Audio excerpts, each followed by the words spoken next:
Hello there, welcome to News at 10 on Rajya Sabha television. Ashwarya Kapoor with you, and in the next 30 minutes I'll be taking you through the biggest developing news stories from India and across the world. Let us start with the headlines. Another infiltration attempt foiled in Kashmir's Uri sector, one terrorist killed. Second infiltration bid in as many days.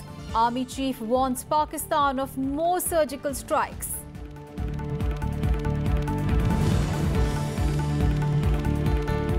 India drives home a point on cross-border terrorism at the United Nations, shows the image of martyred Kashmiri army officer.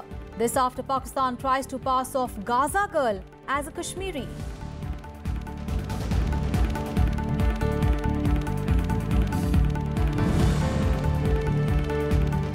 Visiting US Defense Secretary Jim Mattis to meet Prime Minister Modi and Defense Minister Nirmala Sitharaman today to discuss ways to boost strategic ties.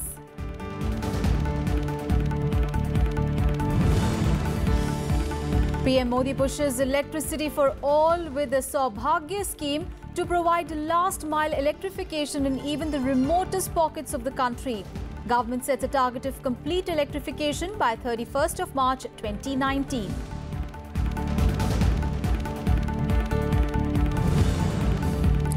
And North Korea accuses US of declaring war, says it has the right to shoot down US warplanes even if they're not in its airspace. Pentagon warns Pyongyang to stop provocations. The biggest developing story this morning, the Indian Army has foiled an infiltration bid by terrorists along the line of control in Uri sector of Kashmir this morning. Now, this is the second encounter in Kashmir in a span of 2 days. The incident took place in a general area Zorawar of Uri district in Jammu and Kashmir. The encounter left one terrorist dead. The operation is currently underway. One weapon has been recovered. Now remember, these developments come a day after the army shot dead 4 terrorists in a prolonged encounter in the Uri sector itself, foiling terrorist plans to carry out a last year-like attack on an army base.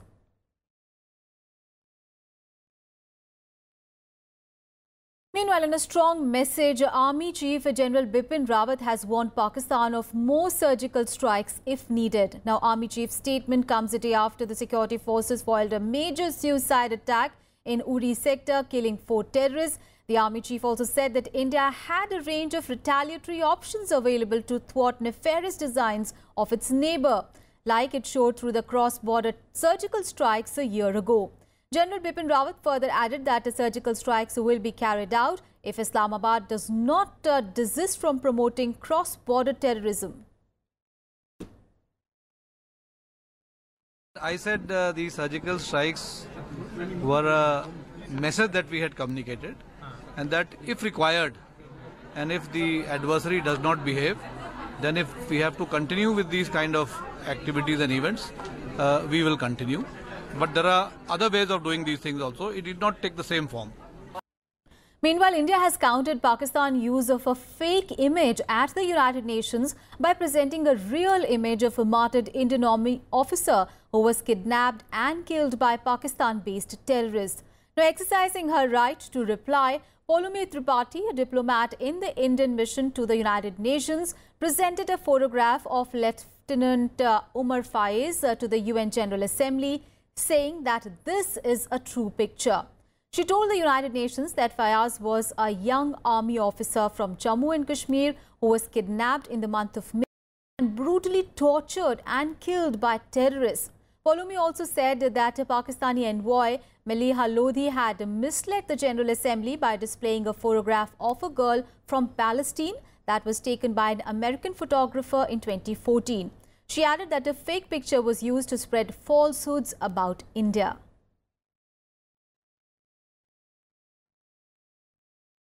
Umar Fayaz was kidnapped at a wedding celebration.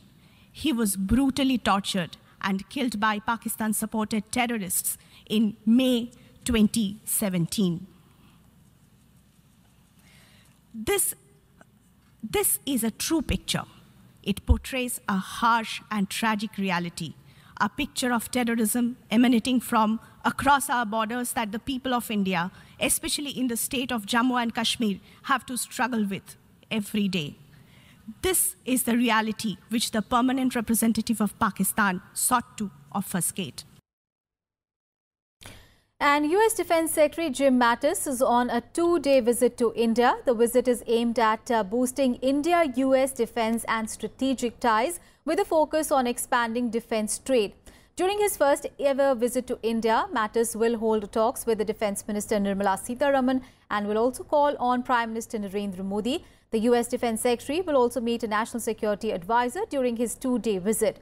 In his meeting with the Defense Minister Nirmala Sitharaman, the US Defense Secretary is expected to discuss how to move forward on India's major defense partner designation. The two leaders are also likely to discuss the US's new Afghan strategy and the developments in the Indo-Pacific region amid increasing Chinese assertiveness in the region. On board his flight to India, Mattis called the visit a historic opportunity to set a refreshed partnership built on shared values of democracy, freedom of expression and human dignity. This is the first cabinet-level visit from the US to India under the Donald Trump administration. On to some other news now. Prime Minister Narendra Modi launched the Sabha scheme on Monday to bring free electricity connections to poor families in both cities and villages. With a total outlay of 16,320 crore rupees, the scheme will be funded largely by the central government. Now, billed as a pro-poor scheme, it also aims to improve healthcare services, education and quality of life. Prime Minister Narendra Modi on Monday launched the Sehaj Bijli Har Ghar Yojana to bring electricity to every household in the country. With a total outlay of 16,320 crore rupees to be funded largely by the centre, the scheme known as Saubhagya will provide free electricity connections to poor families by December 2018. बिना बिजली वाले इन घरों में जब बिजली का connection पहुंचेगा, तभी उनका भाग्य चमकेगा, तभी उनके लिए सौभाग्य होगा। प्रधानमंत्री सहज बिजली हर घर योजना यानी कि सौभाग्य योजना के तहत सरकार देश के हर ऐसे घर, चाहे वो गांव में हो या शहर में हो या झुग्गी झोपड़ी में हो, दूर दराज वाले इलाके में हो, उस घर को बिजली कनेक्शन से जोड़ने का आज हम संकल्प करके आगे बढ़ते हैं। The scheme will be funded by a 60% grant from the government, with the states contributing 10%. The rest will be covered by loans. For special category states, the government will grant 85% of the outlay, while the states need to contribute just 5%. बिना एक भी रुपया लिए बिजली connection दिया जाएगा। देश के हर गरीब के घर में बिजली कनेक्शन पहुंचाने के लिए 16,000 करोड़ रुपए से ज्यादा का खर्च आएगा। 16,000 करोड़ रुपया का ये जिम्मा उन परिवारों की जिंदगी में एक नई रोशनी लाने के लिए है। हमने तय किया है कि इसका बोझ किसी गरीब पर नहीं डाला जाएगा। इस सरकार ने गरीब को यह सौभाग्य देने का संकल्प किया है। गरीब को सौभाग्य का संकल्प हम सिद्ध करके ही रहेंगे। Prime Minister Modi also constituted a 5-member Economic Advisory Council to analyze economic and other issues. Headed by Niti Aayog member Bibek Debroy, the Economic Advisory Council will analyze issues of economic and macroeconomic importance and present its views to the Prime Minister. It will also include Niti Aayog's principal advisor Ratan Vatal as its member and economists Surjit Bhalla, Ratin Roy and Ashima Goyal as part-time members. Bureau Report, Rajya Sabha TV. Now, the BJP adopted a 6-point agenda during its 2-day national executive meeting in New Delhi. Adopted on the concluded day of the meet on Monday, it includes seeking to rid the country of poverty and action against terrorism, casteism, communalism and corruption to realize Prime Minister Narendra Modi's vision of a new India by 2022. The political resolution also sought to dispel concerns over the state of the economy and praised measures like the GST and demonetization. Prime Minister Narendra Modi also addressed the meeting on Monday. Here are the details. The BJP National Executive meeting held at Talkatora Stadium in New Delhi concluded on Monday. Prime Minister Narendra Modi delivered the valedictory address on the second day of the two-day meet. कि आज के उनके भाषण का जो मूल केंद्र था वो यही था कि राजनीतिक संगठन के नाते चुनाव एक उसका अंग है, लेकिन we should take the BJP beyond election and make it an instrument of mass participation so that we can improve the quality of life of people.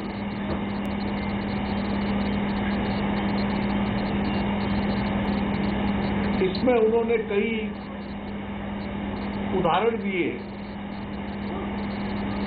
कि जब तक राजनीतिक कार्यकर्ता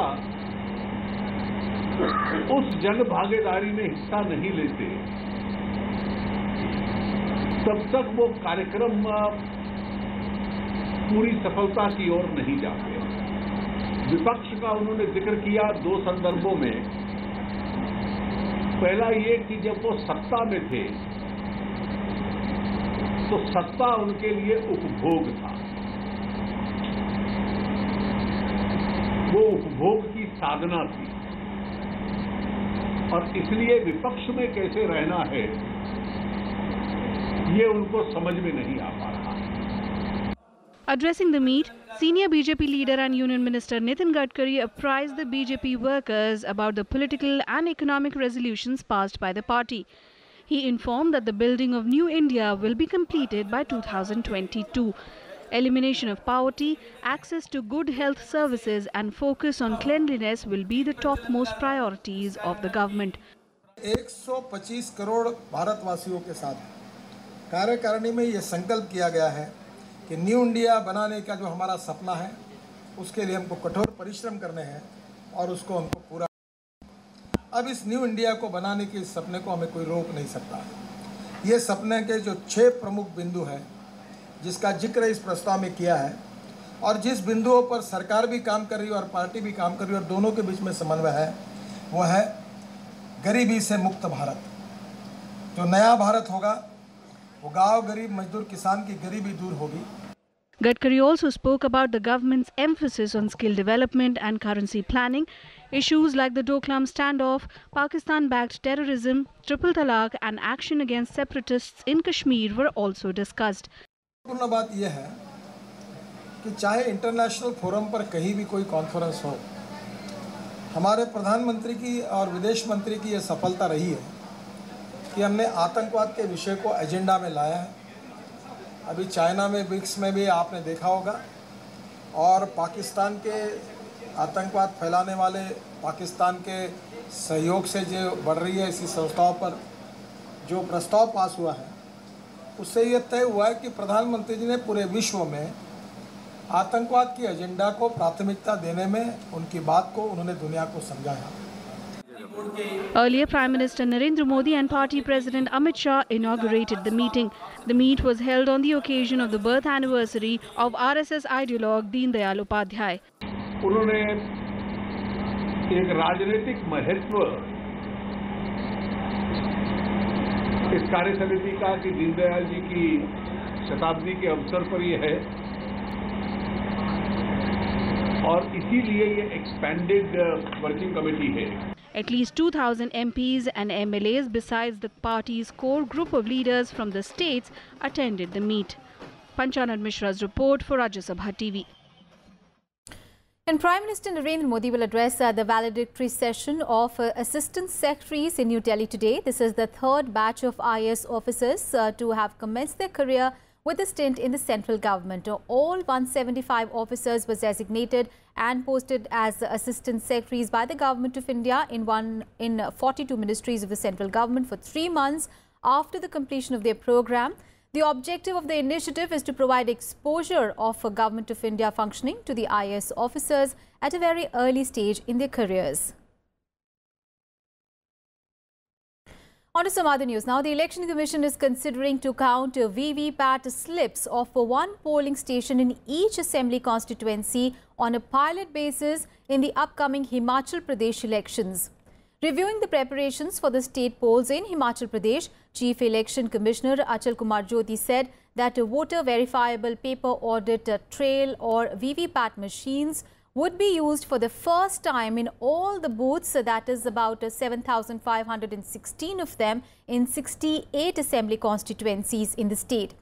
On a two-day visit to the state, the CAC has also expressed satisfaction over poll preparations. Jyoti also warned the candidates against furnishing wrong details in their affidavits, saying that it would attract criminal cases.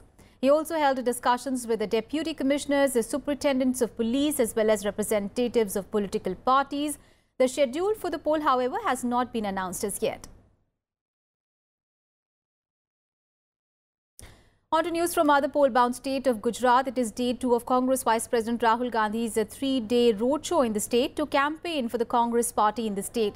Today, Rahul Gandhi is scheduled to visit towns of Dhrol and Thankara by road before reaching Rajkot. Rahul Gandhi will also meet local milk producers as well as cooperative leaders and will interact with the traders and businessmen in Rajkot in the evening.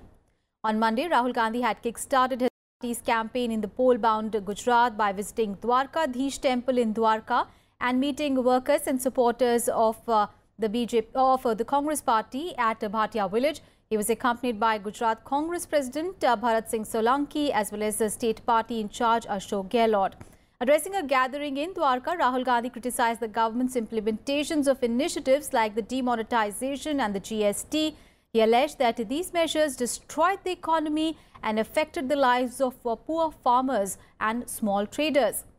BJP, however, has termed Rahul Gandhi's visit as dramatic and laughable.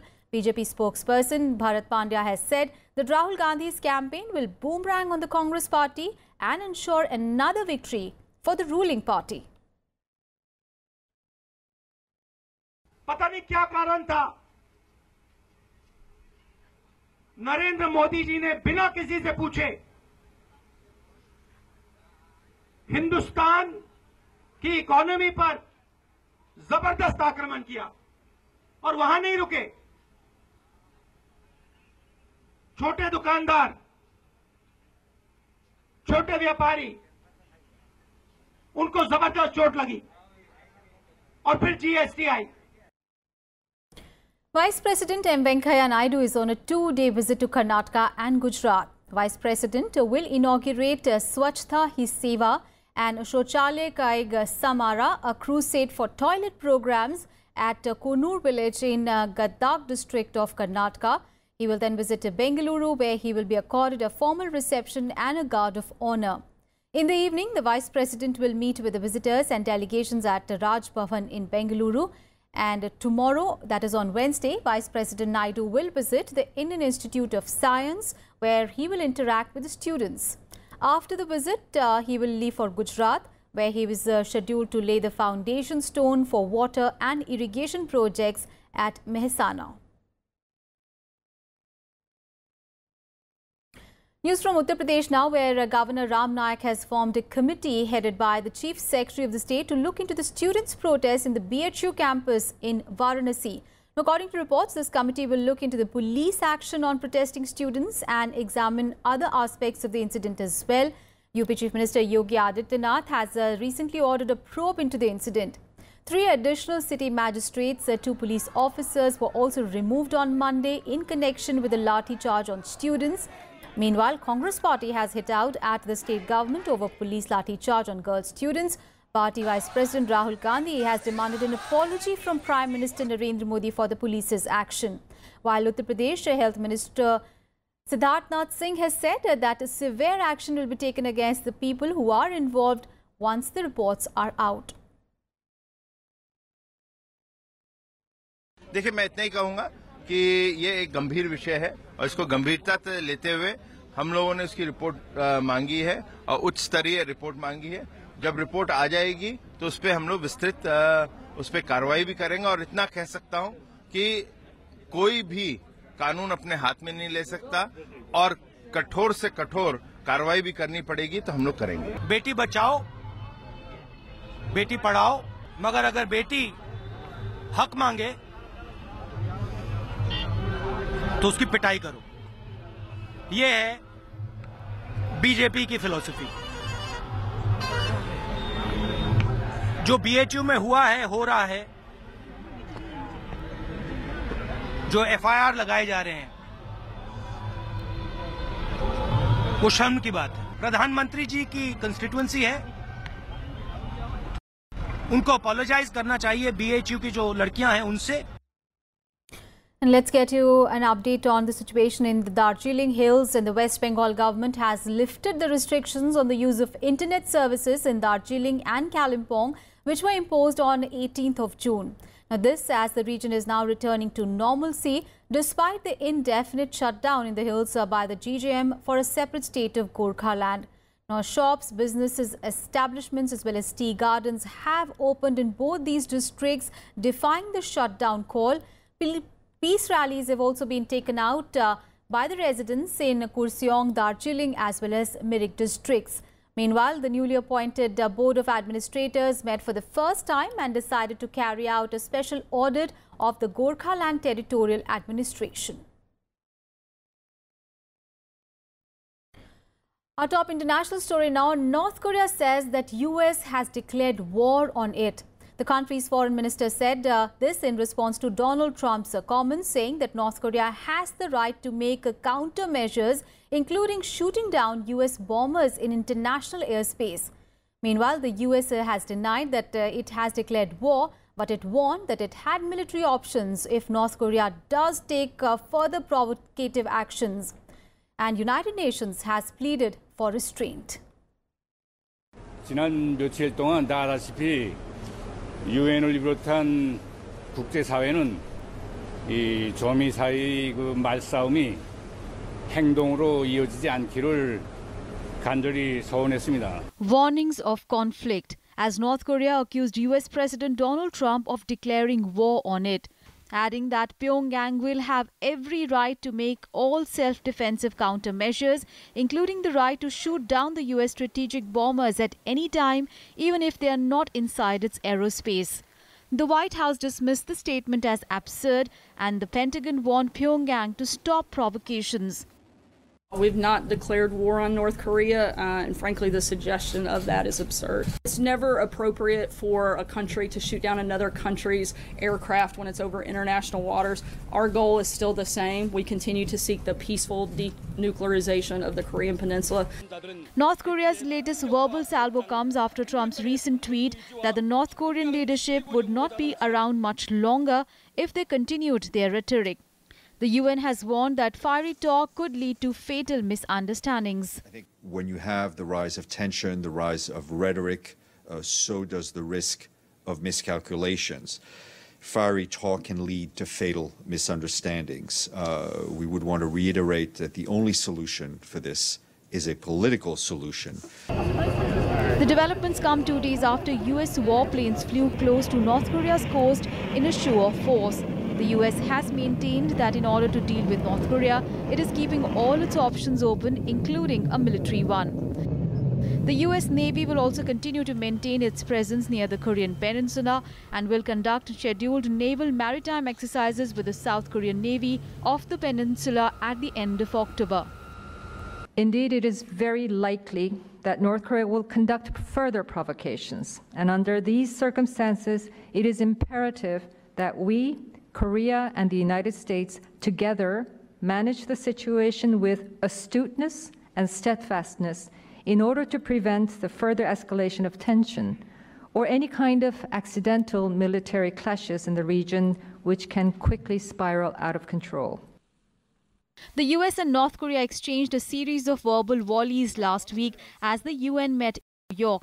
In his speech, Trump threatened to totally destroy North Korea if the US was forced to defend itself or an ally. Kim responded to the US president's speech, saying that Trump would pay dearly for the threats and accused him of being mentally deranged. North Korea has continued to carry out nuclear and ballistic missile tests in recent weeks in defiance of successive rounds of UN sanctions. Bureau Report, Rajya Sabha TV. Pakistan's ousted Prime Minister Nawaz Sharif on Monday returned to the country from the UK to face corruption and money laundering charges in the Panama Papers scandal. Sharif was in London to be with his ailing wife. He returned after a series of meetings with the Prime Minister Shahid Khaqan Abbasi, Finance Minister Ishaq Dar and his younger brother and Punjab Chief Minister Shahbaz Sharif. Nawaz Sharif will today appear before court in connection with the corruption cases filed against him. The National Accountability Bureau, or the NAB, has filed 3 cases of corruption and money laundering against him and his children, as well as Finance Minister Ishaq Dar, in the Accountability Court in Islamabad and Rawalpindi. Remember, Sharif had stepped down after the Supreme Court had disqualified him on 28th of July from continuing in his office on charges of corruption and money laundering. Now an update on Hurricane Maria, which has left a trail of widespread devastation in the Caribbean as it is now heading towards North Carolina. The situation remains grim in Puerto Rico days after the strongest storm to hit the U.S. inland has left hospitals flooded and strewn with rubble. With Puerto Rico's power also completely knocked out, the hospitals are dependent on diesel generators to keep the neediest patients alive. The U.S. Department of Health and Human Services is setting up makeshift hospital units, but the situation only seems to be getting worse. Meanwhile, flooding continued to cause damage in the Dominican Republic as well, days after Hurricane Maria lashed the eastern and the northeastern coast of this country. Now, thousands of people are still out of their homes, with almost 1 million of them without water. Meanwhile, the U.S. East Coast is bracing for high winds and treacherous surf from Hurricane Maria, which is still churning in the Atlantic. North Carolina may bear the worst of the storm, as the forecast showed that Maria is brushing its coast late today. Tropical storm warnings have also been posted for much of the North Carolina coast. However, there seems to be some relief, as the U.S. National Hurricane Center has said that Maria will weaken to a tropical storm by tonight.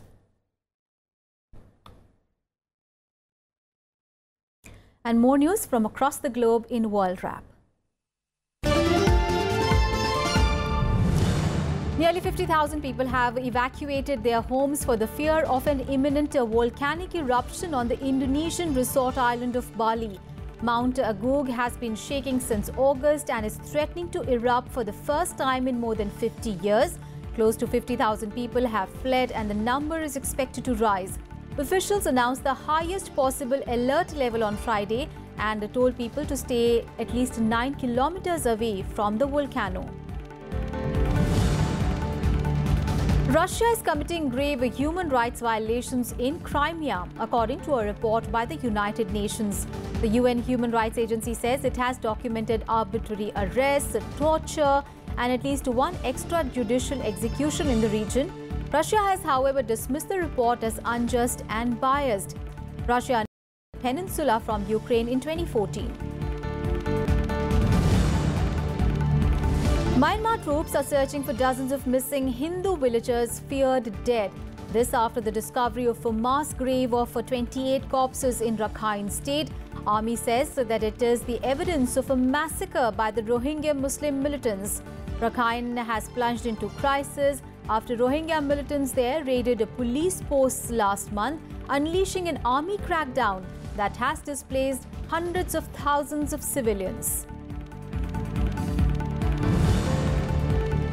German Chancellor Angela Merkel has said that she wants to win back the voters who deserted her party for the right-wing nationalist AfD party. Now, AfD party, which is anti-immigrant and anti-Islam, won its first parliamentary seats in Sunday's election. Now, Merkel is set for a 4th term in office despite heavy losses for her party. She now faces months of coalition talks to try to form a stable government. On to sports now. Ace Indian badminton player PV Sindhu has been recommended for the prestigious Padma Bhushan Award by the Sports Ministry. Olympic silver medalist Sindhu has clinched the 2016 China Open Super Series Premier, Indian Open Super Series and bagged a historic silver at the Glasgow World Championship last month before laying her claim to the 3rd Super Series title at Korea this month. In March 2015, Sindhu was awarded India's fourth highest civilian honour, the Padma Shri. Meanwhile, Sindhu has now expressed her happiness over the nomination for Padma Bhushan and has thanked the Sports Ministry. And that's all in this edition of news. Thanks so much for your time.